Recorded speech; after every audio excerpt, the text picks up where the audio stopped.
Welcome to Darul Shifa Blind School. A government blind school for boys was started in 1939 by Mir Usman Ali Khan, who is the Nizam of Hyderabad.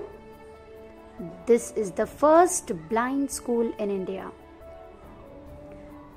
This school started with Urdu medium firstly.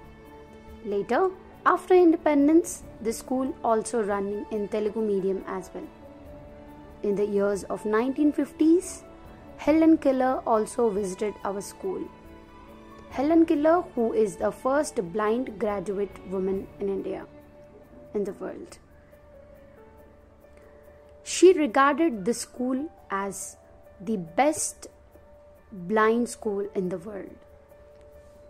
Students who completed schooling from our school have settled in many places in government jobs like banks, became an IAS officer, settled in medical professionals, and so on. We provide quality education to children with visual impairment. The school provides free residential mode. We have hostel facility as well. We have classes from class 1st to class 10th, primary school and as well as high school.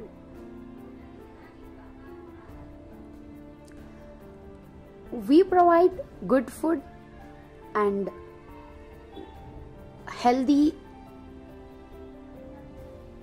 food to students with visual impairment who are living in hostel.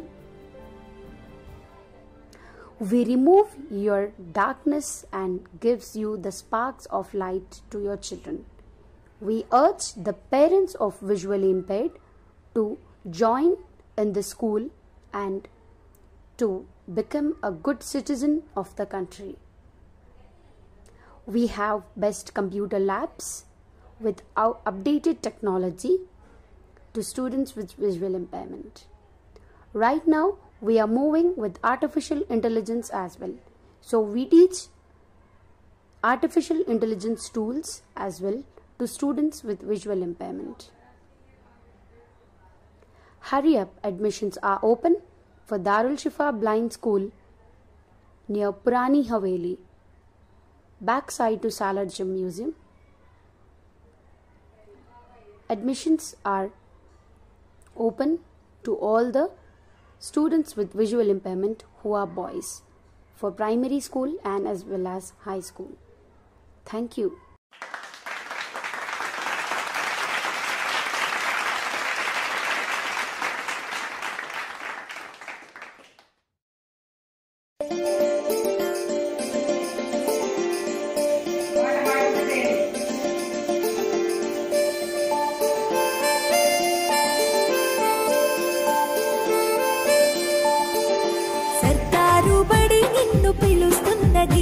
రారమ్మనన్నది English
విశాలమైనట్టి తరగతి గదులుంటవి, ఆహ్లాదం కలిగించే ఆట స్థలాలుంటవి. విశాల